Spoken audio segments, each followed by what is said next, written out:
Hello बच्चों, आज का जो हमारा चैप्टर है वो है cell the basis unit of life. और किसी भी यूनिट को स्टार्ट करने से पहले उसमें एक बायोग्राफी का डिस्कशन हम करते हैं। तो इस यूनिट को स्टार्ट करते हैं तो इसमें जो बायोग्राफी का डिस्कशन करेंगे वो हैं जी.एन. रामाचंद्रन। तो जी.एन. रामाचंद्रन ने सबसे पहले इसमें 2 पॉइंट इंपॉर्टेंट हैं, वो कौन कौन से हैं। Triple helical structure of collagen protein को पब्लिश किया था किसमें, नेचर पत्रिका थी उसमें पब्लिश किया था 1954 में।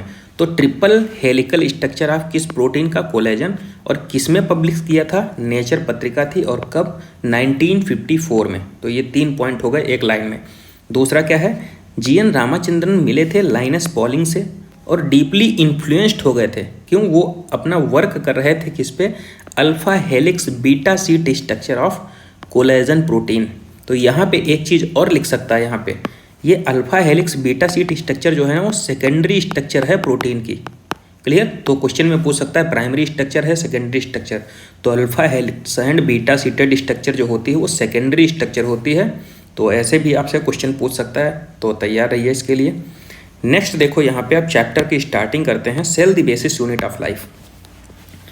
इसमें हम एनालिसिस करेंगे सबसे पहले what is the cell, cell theory and overview of the cell, prokaryotic cell and eukaryotic cells. तो सबसे पहले what is the cell, cell क्या होती है। Unicellular organism are capable of independent existence and performing their essential function of life. Anything less than a complete structure of cell does not ensure independent living. Clear. और सबसे पहले यहाँ पे देखो, Antony von Leeuwenhoek जो थे ना, पहली बार लिविंग सेल को देखा था। रॉबर्ट ब्राउन जो थे उन्होंने न्यूक्लियस की डिस्कवरी की थी। नेक्स्ट देखो, यहाँ पे कह रहा है सेल थ्योरी। सेल थ्योरी किसने प्रपोज किया था, मैथियस स्लीडेन जो जर्मन बॉटनिस्ट थे 1838 और स्वान 1839 वो जर्मन जूलॉजिस्ट। पहले यहाँ पे ब्रिटिश लिखा था, अब जर्मन जूलॉजिस्ट हो गया। तो जर्मन बॉटनिस्ट और जर्मन जूलॉजिस्ट 2 साइंटिस्ट थे, स्लीडेन और स्वान ने 1838 से 1839 में सेल थ्योरी को प्रपोज किया था। यहाँ पे देखो, Schwann propose the hypothesis that the bodies of animal and plant are composed of cell and product of cells. उसके बाद एक साइंटिस्ट थे रोडोल्फ विर्चो, 1855 में इन्होंने एक टर्म दिया था ओमनी सेलुला ई सेलुला। इसका मतलब क्या होता है, इन्होंने देखो स्लीडेन और स्वान ने जो सेल थ्योरी दी थी उसको नया मतलब कि उनको मॉडिफाइड किया था। He modified the hypothesis of Schleiden and Schwann और एक फाइनल शेप दिया था सेल थ्योरी का। तो इन्होंने क्या बताया था, all living organism are composed of cells and product of cells. दूसरा क्या बताया था कि all cell arises from pre existing cells. Cell theory को फाइनल शेप किसने दिया था, रोडोल्फ विर्चो ने 1855 में। और टर्म क्या दिया था, ओमनी सेलुला ई सेलुला। An overview of cell, cell के ओवरव्यू की अगर हम बात करते हैं तो यहाँ पे देखो, inside the each cell a dense membrane bound structure. सीधे आपसे पूछेगा डेंस मेम्ब्रेन बाउंड स्ट्रक्चर किसको बोलते हैं, तो न्यूक्लियस। क्लियर। नेक्स्ट यहाँ पे देखो क्या कह रहा है, cell that have membrane bound nuclei are called eukaryotic. Eukaryotes में क्या होता है, मेम्ब्रेन बाउंड न्यूक्लियस प्रेजेंट होता है। Lake the membrane bound nucleus, तो उनको हम बोल देंगे प्रोकैरियोट। प्रोकैरियोट में मेम्ब्रेन बाउंड न्यूक्लियस अब्सेंट होता है और यूकैरियोट में प्रेजेंट रहता है मेम्ब्रेन बाउंड। साइटोप्लाज्म जो होता है मेन एरिना होता है सेलुलर एक्टिविटी का, चाहे प्लांट हो या एनिमल हो। Beside the nucleus the eukaryotic cell have both membrane bound distinct structure called organelle. जैसे एंडोप्लाज्मिक रेटिकुलम हो सकता है, Golgi body, lysosome, mitochondria, microbody, vacuole, ये सारी चीज़ें हो सकती हैं। और ये जो होती हैं ना प्रोकैरियोट में, ये सारी चीज़ें एब्सेंट होती हैं। प्रोकैरियोट सेल लेक सच मेम्ब्रेन बाउंड ऑर्गेनेल। तो राइबोसोम के बारे में बताया तो साइड में हमने लिख रखा है।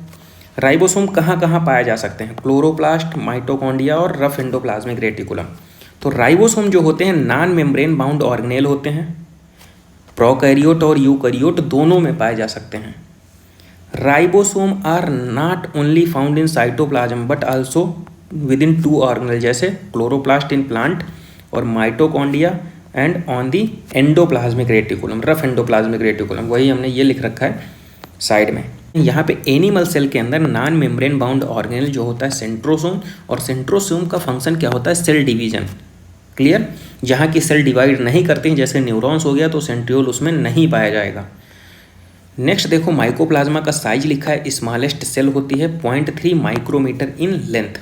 माइकोप्लाज्मा का 0.3 माइक्रोमीटर, बैक्टीरिया का 3 to 5 माइक्रोमीटर और आरबीसी का 7 micrometer in diameter. Non membrane bound organelle NRC से याद कर सकते हैं, nucleolus, ribosome, centrosome, inclusion body, NRCI. तो ये नॉन मेम्ब्रेन है, कौन से, न्यूक्लियोलस, राइबोसोम, सेंट्रोसोम और इंक्लूजन बॉडी। इंपॉर्टेंट है, इसको याद कर लीजिए। यहाँ पे आरबीसी का शेप दिया है, राउंड एंड बाइकॉन्केव। डब्ल्यूबीसी का अमीबॉयड इरेगुलर होता है, लॉन्ग एंड नैरो, ये कॉल्यूमनर सेल्स होती हैं। और इनका न्यूक्लियस देखो कहाँ पे बताया था हमने, बेस में होता है। नर्व सेल क्या होती है, ब्रांच एंड लॉन्ग होती है। ट्रैकिड्स जो होते हैं इलोंगेटेड होते हैं, ये जाइलम का कंपोनेंट है ट्रैकिड्स, टेपरिंग इन है दोनों तरफ। मीजोफिल्सिस जो होती है राउंड एंड ओवल होती है। तो यहाँ पे हमने ओवरऑल सारी स्ट्रक्चर बता दी है। लार्जेस्ट आइसोलेटेड सिंगल सेल कौन सी है, एग ऑफ ऑस्ट्रिच हो गया। Human RBC 7 micrometer in diameter. Nerve cell long and branched होती है। Cell also vary greatly in their shape, shape के अकॉर्डिंग बदलती रहती हैं। कैसी कैसी हो सकती हैं, disc like, polygonal, columnar, cuboidal, thread like, कैसी भी हो सकती हैं, इवन इरेगुलर भी हो सकती हैं। तो the shape of the cells में vary with the function they perform, function के अकॉर्डिंग इनका शेप जो है वो बदलता रहता है। अब प्रोकैरियोटिक सेल्स की अगर हम बात करते हैं तो देखो, bacteria, blue green algae, cyanobacteria बोलते हैं, माइकोप्लाज्मा एंड पीपीएलओ। पीपीएलओ को फुल फॉर्म क्या होता है, pleuro pneumonia like organism. Clear, तो जनरली स्मॉलर एंड मल्टीप्लाई, ये स्मॉलर होती हैं और मल्टीप्लाई मोर रैपिडली देन दी यूकैरियोटिक सेल्स। यूकैरियोटिक सेल के कंपैरिजन में ये फास्ट रैपिड मतलब कि मल्टीप्लाई करती हैं। वेरी करती हैं इन दी शेप एंड साइज के अकॉर्डिंग। 4 बेस मतलब कि मेन 4 टाइप के, जैसे अगर आपको शेप हम बताएं तो बैक्टीरिया के शेप आपको यहाँ पे हम काउंट करा दे रहे हैं। Bacillus rod shape, कोकस spiral, vibrio comma shape हो गया और स्पाइरल शेप हो गया। बैसिलस का एग्जाम्पल हमने टीएमबी आपको बताया भी था, इसमें स्पोर्स प्रेजेंट रहते हैं। पीपीएलओ का शेप कितना है, 0.1 micrometer, mycoplasma 0.3 micrometer, bacteria 3 to 5 micrometer, virus क्या है 0.02 से 0.2 micrometer, typical bacteria 1 to 2 micrometer और टिपिकल यूकैरियोटिक सेल क्या है 10 से 20 माइक्रोमीटर। तो ये भी आप लोग याद कर लीजिए, एक साथ हमने लिख दिया है। तो वायरस का क्या है 0.02 से 0.2 माइक्रोमीटर। नेक्स्ट यहाँ पे कह रहा है all prokaryotes have cell wall surrounding the cell membrane except mycoplasma. There is a no well defined nucleus. Genetic material जो होता है नेकेड होता है, not involved by the nuclear membrane. Prokaryotes की बात कर रहा है यहाँ पे। जीनोमिक डीएनए जो होता है सिंगल क्रोमोसोमल सर्कुलर डीएनए होता है, small circular DNA outside the genomic DNA. Plasmid DNA जो होता है यूनिक फिनोटिपिक कैरेक्टर होता है, रेजिस्टेंट टू एंटीबायोटिक्स। ये प्लाज्मिड डीएनए का फीचर है। DNA is used to monitor bacterial transformation within the DNA. और एक और इम्पॉर्टेंट पॉइंट लिखा है यहाँ पे, no organelle like the ones in the eukaryotes are found in the prokaryote except ribosome. मतलब कि राइबोसोम ही एक ऐसा ऑर्गेनेल है, राइबोसोम को अगर छोड़ दिया जाए तो कोई दूसरा ऑर्गेनेल ऐसा नहीं होगा कि जो प्रोकैरियोट और यूकैरियोट दोनों में सिमिलर टाइप का पाया जाए। तो राइबोसोम दोनों में पाया जाता है, प्रोकैरियोट और यूकैरियोट में। नेक्स्ट क्या कह रहा है, a specialized differentiated from form of the cell membrane mesosome. Mesosome is the characteristic feature of prokaryote. और ये मीजोसोम का फॉर्मेशन होता कैसे है, सेल मेम्ब्रेन की इनफोल्डिंग होती है इनसाइड में। माइटोकॉन्ड्रिया के एनालोगस होता है, सिमिलर स्ट्रक्चर रिस्पिरेशन करता है mesosome. Cell envelope and their modification. तो बैक्टीरिया की अगर हम बात करते हैं तो आउटर बैक्टीरिया की देखो ग्लाइकोकैलिक्स होती है, टफ कैप्सूल, फिर सेल वॉल होता है, फिर सेल मेम्ब्रेन। तो outer glycocalyx followed by the cell wall and then plasma membrane. Distinct function show करते हैं, परफॉर्म डिस्टिंक्ट फंक्शन, अलग अलग फंक्शन होते हैं। और तीनों एक साथ अगर मिला दिए जाएंगे ना तो प्रोटेक्टिव यूनिट की तरह फॉर्म करेंगे, मतलब प्रोटेक्शन करेंगे तीनों एक साथ, together as single protective unit. Clear. Next देखो यहाँ पे क्या कह रहा है, bacteria can be classified two group, एक तो ग्राम पॉजिटिव, दूसरा ग्राम निगेटिव। ग्राम एक डाई होती है, कलराइजेशन किया जाता है, स्टेनिंग की जाती है बैक्टीरिया से, जिस पे मतलब कि कलर चढ़ जाता है तो उसको बोलते हैं ग्राम पॉजिटिव, जिस पे स्टेनिंग नहीं हो पाती उसको बोल देते हैं ग्राम निगेटिव। तो ये उस अकॉर्डिंग इसको नाम दिया गया है। ग्लाइकोकैलिक्स के बारे में क्या कह रहा है, composition and thickness among the different bacteria, loose sheath slime layer हो सकता है। ग्लाइकोकैलिक्स के बारे में बोला, अगर लूज है तो स्लाइम लेयर, टफ है थिक एंड टफ तो कैप्सूल बोल सकते हैं। Cell wall determine the shape of the cell and provide strong structural support and prevent bacteria bursting and collapsing. Glycocalyx अगर थिक लूज शीथ है तो slime layer, thick and tough है तो capsule. Cell wall जो होती है protect करती है, ठीक है, स्ट्रक्चरल सपोर्ट देती है और बैक्टीरिया को बस्टिंग एंड कोलैप्सिंग से बचाती है। तो ये हो गया यहाँ पे ग्लाइकोकैलिक्स एंड सेल वॉल के बारे में। उसके बाद यहाँ बात कर रहा है प्लाज्मा मेम्ब्रेन, सेलेक्टिवली परमिएबल होता है। मीजोसोम के बारे में, extension of the plasma membrane into the cell, cell के अंदर प्लाज्मा मेम्ब्रेन का एक्सटेंशन होता है। अभी हमने बताया था प्लाज्मा मेम्ब्रेन जो होती है इनफोल्डिंग होती है, किस फॉर्म में, वेसाइकल, ट्यूब्यूल एंड लैमेली। कौन कौन सा, वेसाइकल, ट्यूब्यूल एंड लैमेली। और हेल्प किस में करते हैं, देखो फंक्शन क्या होता है इनका, फंक्शन को हाईलाइट करिए, cell wall formation, DNA replication and distribution to the daughter cell. तो ये मीजोसोम का फंक्शन है। They also help in respiration secretion process and increase the surface area of the plasma membrane and enzymatic content. तो ये mesosome का function हो गया। Some prokaryotes like cyanobacteria, there are other membranous extension into cytoplasm, उसको बोल देते हैं chromatophores, pigment को कंटेन करता है। मेम्ब्रेनस एक्सटेंशन कौन कौन बताया, एक तो क्रोमैटोफोर पिगमेंट कंटेन करता है, मीजोसोम रेस्पायरेशन सिक्रेशन और सरफेस एरिया बढ़ाता है एंजाइमेटिक प्रोसेस के लिए, यहाँ पे एक साथ लिख दिया है।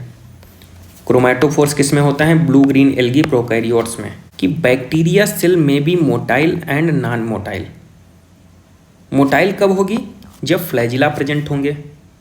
Clear. Bacterial flagella is composed of 3 part, filament, hook and basal body. कौन कौन से, फिलामेंट, हुक और बेसल बॉडी होते हैं। फिलामेंट जो होता है लॉन्गेस्ट पोर्शन होता है, एक्सटेंस करता है कहाँ से, सेल सरफेस से आउटसाइड। पिलाई एंड फिम्बरी जो होता है सरफेस स्ट्रक्चर होती हैं और इनका जो होता है मोटिलिटी में कोई रोल नहीं होता है। पिलाई और फिम्बरी का अटैचमेंट में हेल्प करते हैं।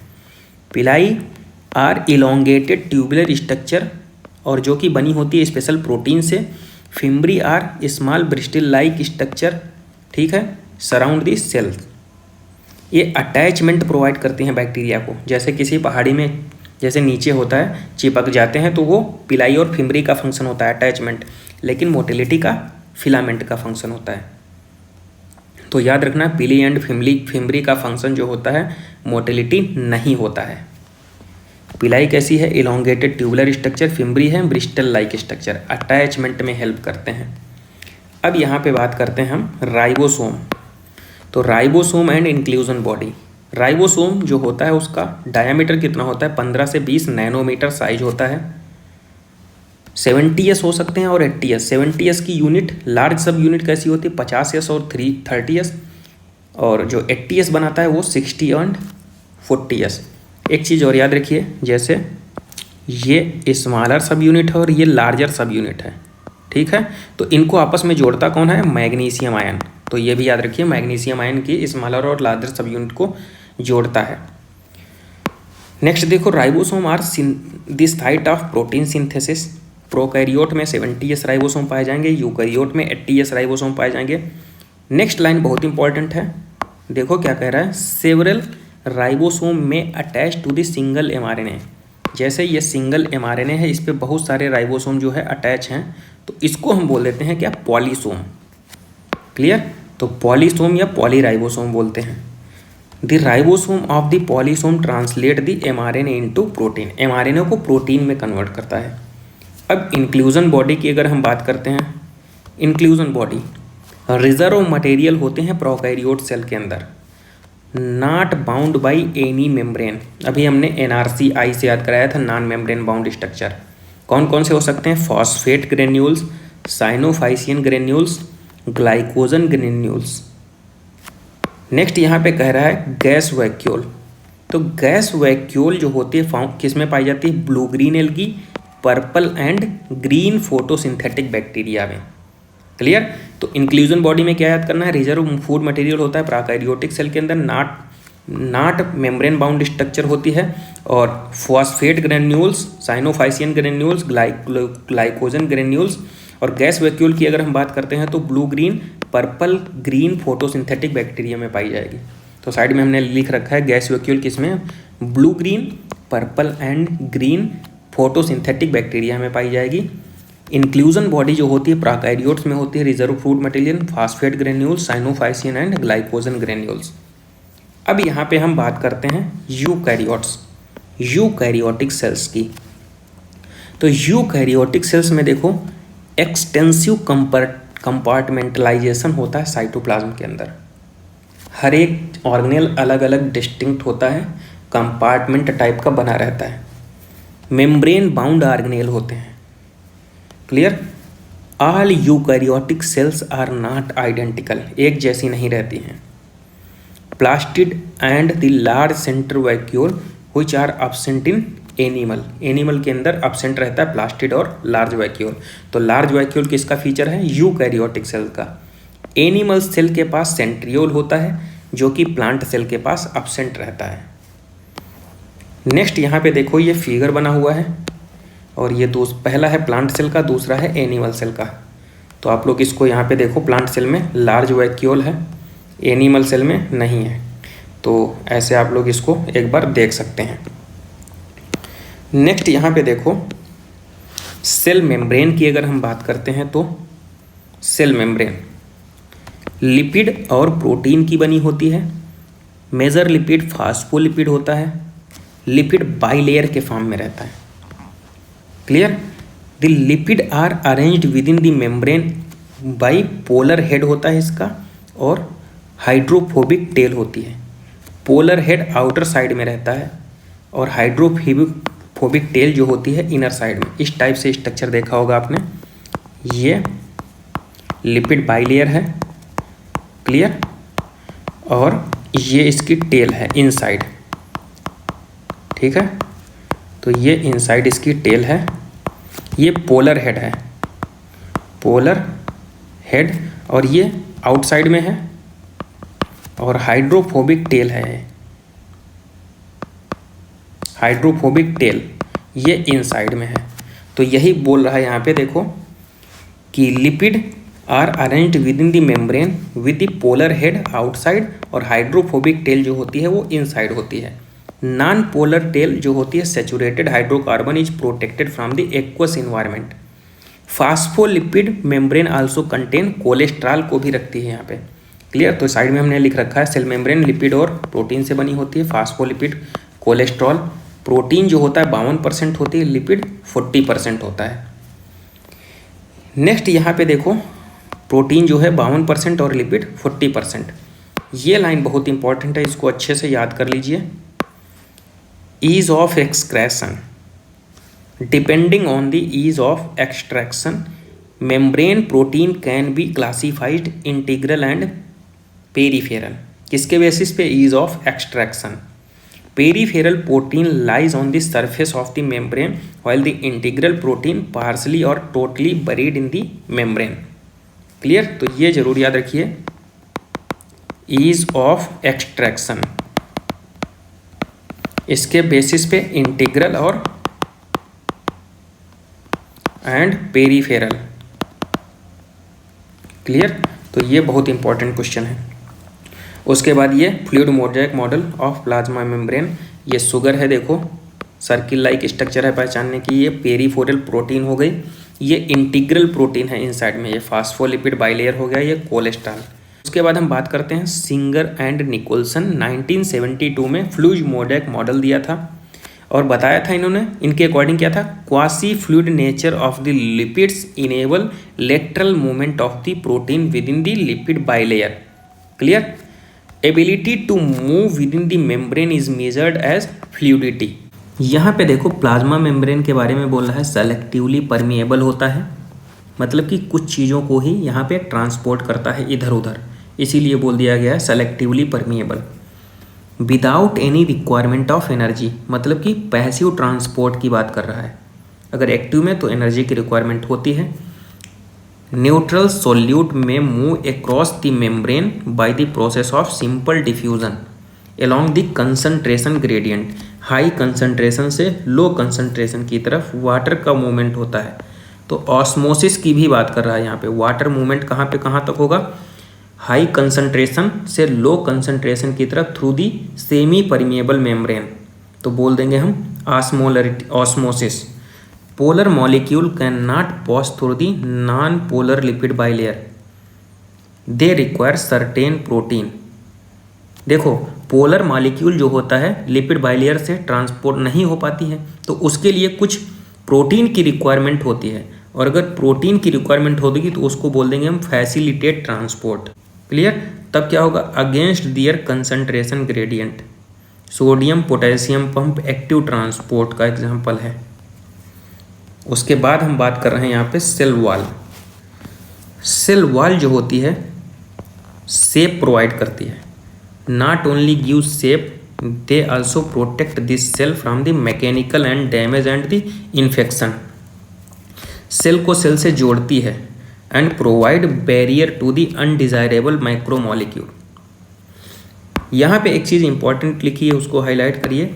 एल्गी की सेल वॉल किससे बनी रहती है, cellulose, galactans, mannans and minerals like calcium carbonate. वहीं अगर प्लांट की बात करते हैं, cellulose, hemicellulose, pectin and proteins. Primary cell wall is capable to growth. Middle lamella किससे बना होता है, कैल्शियम पेक्टेट से। Cell wall and middle lamella में be transverse by the plasmodesmata, plasmodesmata which connect the cytoplasm of the neighbouring cells. Clear. तो middle lamella किससे बना रहता है, कैल्शियम पेक्टेट से। उसके बाद हम बात कर रहे हैं एंडोमेम्ब्रेन सिस्टम की। तो एंडोमेम्ब्रेन सिस्टम का पार्ट कौन कौन सा होता है, EGLV, endoplasmic reticulum, Golgi body, lysosome and vacuole. ये सीक्वेंस से ही याद रखना है। तो सबसे पहले हम एंडोप्लाज्मिक रेटिकुलम की बात कर लेते हैं। देखो कौन कौन से कंपोनेंट हैं एंडोमेम्ब्रेन सिस्टम के, endoplasmic reticulum, Golgi body, lysosome and vacuole. इनका फंक्शन एक दूसरे से कोऑर्डिनेटेड वे में रहता है और सारे सिंगल मेम्ब्रेनस स्ट्रक्चर हैं। एंडोप्लाज्मिक रेटिकुलम के बारे में पहले हम देखते हैं। जैसे ये स्ट्रक्चर बनी है पहली एंडोप्लाज्मिक रेटिकुलम, ये न्यूक्लियस है और न्यूक्लियस को सराउंड करती है मेम्ब्रेन, जिस पे एक पे ग्रेन्यूल्स प्रेजेंट हैं। तो जिस पे ग्रेन्यूल प्रेजेंट हैं वो रफ एंडोप्लाज्मिक रेटिकुलम है, और जिस पे नहीं प्रेजेंट हैं वो स्मूथ एंडोप्लाज्मिक रेटिकुलम है। जैसे ये है रफ एंडोप्लाज्मिक रेटिकुलम, ये है स्मूथ एंडोप्लाज्मिक रेटिकुलम, ये राइबोसोम है। क्लियर। तो यहाँ पे देखो प्रोटीन की सिंथेसिस होती है। Endoplasmic reticulum divided intracellular space into two distinct compartment, luminal inside और एक्स्ट्रा ल्यूमिनल साइटोप्लाज्म की तरफ होता है, उसको एक्स्ट्रा ल्यूमिनल बोलते हैं। रफ एंडोप्लाज्मिक रेटिकुलम प्रोटीन की सिंथेसिस एंड सिक्रेशन करता है, extensive and continuous with the outer membrane of the nucleus. Smooth endoplasmic reticulum का क्या फंक्शन होता है, सिंथेसिस ऑफ लिपिड और स्टीरॉयडल हार्मोन। उसके बाद आता है गोल्जी बॉडी। तो गोल्जी बॉडी की डिस्कवरी किसने की थी, कैमिलो गोल्जी 1989 में। सिस्टर्नी जो होती है, सिस्टर्नी की डायमीटर क्या होती है 0.5 से 1 माइक्रोमीटर डाया शेप होता है, डिस्क शेप स्ट्रक्चर होती है। कॉन्वेक्स जो होता है, कॉन्वेक्स को ही बोलते हैं सिस या फॉर्मिंग फेस, जो कि एंडोप्लाज्मिक रेटिकुलम की तरफ होता है, और कॉन्केव को बोलते हैं ट्रांस या मैचुरेशन फेस। क्लियर। और दोनों आपस में इंटरकनेक्टेड रहते हैं। गोल्जी बॉडी में देखो क्या होता है, पैकेजिंग होती है। Material to be packaged from the vesicle from the endoplasmic reticulum fuse, cis face पे फ्यूज करेगा और फिर ट्रांस फेज से मैचुरेशन होगा। ठीक है। Golgi body is the important site for the formation of the glycoprotein and glycolipid. उसके बाद लाइसोसोम देखो, हमने बताया था एक में हाइड्रोलिटिक एंजाइम प्रेजेंट रहेंगे उसको लाइसोसोम बोल देंगे, और एक में हाइड्रोलिटिक एंजाइम एब्सेंट रहेंगे उसको वैक्यूल बोल देंगे। तो हाइड्रोलिटिक एंजाइम इसमें प्रेजेंट होते हैं hydrolases, lipase, protease and carbohydrase. Hydrolytic enzyme activate किस पे होते हैं? एसिडिक पीएच पे। किसका डाइजेशन करा सकते हैं? Carbohydrate, protein, lipid, nucleic acid का। और कभी कभी इसकी जो आउटर लेयर होती है वो कभी कभी डैमेज हो जाती है, तो उसकी वजह से ये हाइड्रोलिटिक एंजाइम सेल के अंदर आ जाते हैं तो सेल की डेथ हो जाती है, इसीलिए इसी को लाइसोसोम को ही बोल देते हैं हम सुसाइडल बैग। क्लियर। अब वैक्यूल की हम बात कर लेते हैं। Vacuole membrane bound space found in the cytoplasm. Outer surface को बोलते हैं इसकी टोनोप्लास्ट। सिंगल मेम्ब्रेनस स्ट्रक्चर होती है, टोनोप्लास्ट बोल देते हैं। Clear. 90% of the volume of the cells जो होती है वैक्यूल ही कंज्यूम करती है। In plant tonoplast facilitate transport of the number of ion and other material against the concentration gradient. मतलब कि एनर्जी की रिक्वायरमेंट रहेगी। Concentration is significantly higher in the vacuole than the cytoplasm. Amoeba में जो होता है कॉन्ट्रैक्टाइल वैक्यूल होती है, ऑस्मो रेगुलेशन एंड एक्सक्रीशन में हेल्प करती है। मैनी प्रोटिस्ट में जो होती है फूड वैक्यूल होती है, फार्मेशन कैसे? Engulfing of the food particles. Clear. तो कंसंट्रेशन देखो यहाँ पे लिखा है वैक्यूल में ज़्यादा होता है साइटोप्लाज्म के कंपैरिजन में। अब उसके ये हो गया हमारा एंडोमेम्ब्रेन सिस्टम के पार्ट। यहाँ पे अब बात कर रहे हैं माइटोकॉन्ड्रिया की।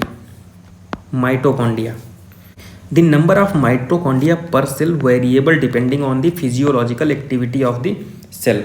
जैसे हमने वाइट मसल और रेड मसल बताया था ना, तो रेड मसल का फंक्शन ज़्यादा था इसीलिए वहाँ पे माइटोकॉन्ड्रिया भी ज़्यादा थी। जिसका फंक्शन ज़्यादा होगा उसमें एनर्जी की रिक्वायरमेंट ज़्यादा होगी, और एनर्जी देगा कौन? माइटोकॉन्ड्रिया से। क्लियर। तो माइटोकॉन्ड्रिया उसमें ज़्यादा होंगी, फिजियोलॉजिकल एक्टिविटी के बेसिस पे होता है। सॉसेज शेप और सिलेंड्रिकल, डायमीटर 0.2 से 1 माइक्रोमीटर और length 1 to 4.1 micrometre. Double membranous structure होती है, डबल मेम्ब्रेन बाउंड स्ट्रक्चर होती है। यहाँ पे देखो ये इनर साइड में ये जो है फिंगर लाइक प्रोजेक्शन क्रिस्टा, यहाँ पे F1 पार्टिकल होते हैं, F1 पार्टिकल्स। क्लियर। क्रिस्टा पे इस टाइप से होती है F1 पार्टिकल्स। ये मैट्रिक्स है इनसाइड स्पेस, इनर मेम्ब्रेन होती है, ये इनर मेम्ब्रेनस स्पेस हो गया, ये आउटर मेम्ब्रेन हो गई। तो ये स्ट्रक्चर हो गया माइटोकॉन्ड्रिया का, डबल लेयर्ड स्ट्रक्चर। उसके बाद होमोजिनस सब्सटेंस, इसको मैट्रिक्स बोल दे रहे हैं, इन फोल्डिंग को बोल दे रहे हैं क्रिस्टी। और mitochondria are the site of aerobic respiration. Energy का प्रोडक्शन होता है, cellular energy in the form of ATP। Power house of the cells बोलते हैं। सिंगल सर्कुलर DNA मॉलिक्यूल होता है, few molecule RNA molecule and ribosome, 70s ribosome होते हैं।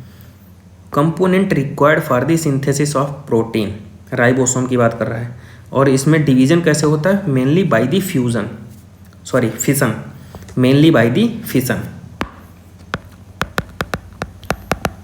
Mitochondria में डिवीजन कैसे होता है? फिशन के थ्रू।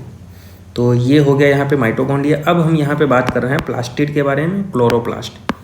तो प्लास्टिड जो होता है all plant cell and euglenoid, euglena में भी होता है plastid. Autotrophic mode of nutrition करता है तो फोटोसिंथेसिस कर लेता है, इसीलिए यूग्लिनॉइड में भी प्लास्टिड प्रेजेंट रहता है। Chloroplast, chromoplast and leucoplast.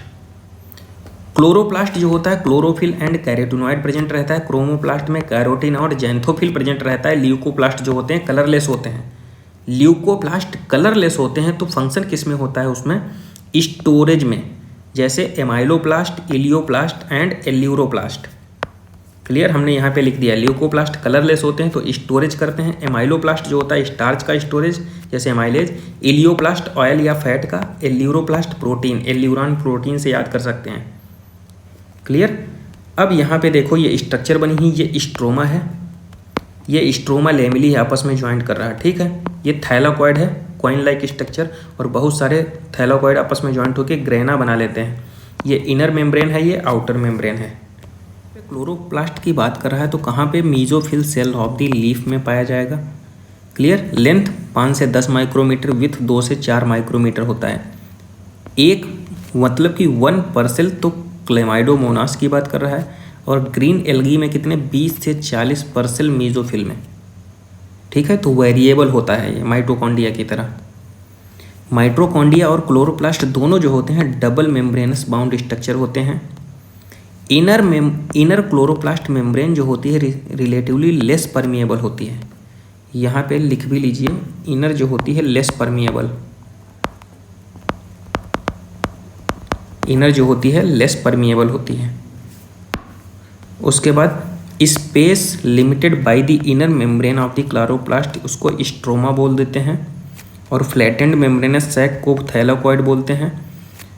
Thylakoid arranged in the stacks pile of coin called grana. Coin like structure thylakoid, और बहुत सारी थैलाकॉइड आपस में स्टैक बना लेती हैं, उसको बोल देते हैं ग्रेना। और आपस में दो ग्रेना जुड़ी कैसे रहती हैं? स्ट्रोमा लैमेली के through connected the thylakoid of the different grana. The membrane of the thylakoid enclose the space called the lumen. The stroma of the chloroplast contain enzyme required for the synthesis of the carbohydrate and protein. Chlorophyll pigment are present in the thylakoid. Thylakoid में pigment present रहते हैं। Ribosome of the chloroplast जो होते हैं smaller 70s and the cytoplasmic जो होते हैं वो 80s होते हैं। क्लियर? तो ये यहाँ पे हमने प्लास्टिड के बारे में पढ़ लिया, क्लोरोप्लास्ट। अब यहाँ पे देखो राइबोसोम की बात करते हैं। एक चीज़ और यहाँ पे एक साथ याद कर लीजिए, बहुत इंपॉर्टेंट है। 80s राइबोसोम कहाँ कहाँ पे प्रेजेंट हो सकते हैं? रफ एंडोप्लाज्मिक रेटिकुलम और साइटोप्लाज्म में। बाकी सब जगह अप्रॉक्सीमेट 70-80 मिलेंगे, तो इसको याद कर लीजिए। राइबोसोम की अगर हम बात कर रहे हैं तो देखो ये लार्ज सब यूनिट है, ये है स्मॉल सब यूनिट। आपस में कौन सा आयन रिस्पॉन्सिबल होता है ज्वाइंट के लिए? तो मैग्नीशियम। क्लियर? तो मैग्नीशियम जो होता है स्मॉलर और लार्जर सब यूनिट को आपस में ज्वाइंट करने के लिए रिस्पॉन्सिबल होता है। जॉर्ज पैलाडे ने इसकी डिस्कवरी की थी 1953 में, राइबोसोम की। They are composed of ribonucleic acid and protein not surrounded by any membrane. किसी भी मेम्ब्रेन के थ्रू सराउंड नहीं होते हैं, नॉन मेम्ब्रेनस स्ट्रक्चर होते हैं इसको। यूकैरियोट में 80s और प्रोकैरियोट में 70s होते हैं। 80s को 60+40, 70s को 50+30। यहाँ पे एक पॉइंट इंपॉर्टेंट है, उसको हाईलाइट कर लीजिए। यहाँ पे जो यस है ना, श्वेडबर्ग यूनिट होती है सेडिमेंटेशन कोफिशिएंट, और indirectly measured density and size को इनडायरेक्टली मेजर करता है। बोथ 70 या 80s राइबोसोम है, दोनों की दो दो सब यूनिट होंगी। तो यहाँ पे जो इंपॉर्टेंट है क्या है, एस जो होता है ना, श्वेडबर्ग यूनिट होती है, stand for sedimentation coefficient and indirectly measure करता है डेंसिटी और साइज को। तो ये राइबोसोम हो गया। अब साइटोस्केलेटन। साइटोस्केलेटन के बारे में देखो, फिलामेंटस प्रोटीनियस स्ट्रक्चर होता है, microtubule, microfilament and intermediate filament support provide करते हैं। Mechanical support, motility, maintenance of the shape of cells. यहाँ पे देखो सिलिया और फ्लैजिला के स्ट्रक्चर के बारे में बताया है। ये बीच में जो है वो सेंट्रल शीथ को रिप्रेजेंट कर रहा है, सेंट्रल शीथ, और ये बाहर प्लाज्मा मेम्ब्रेन।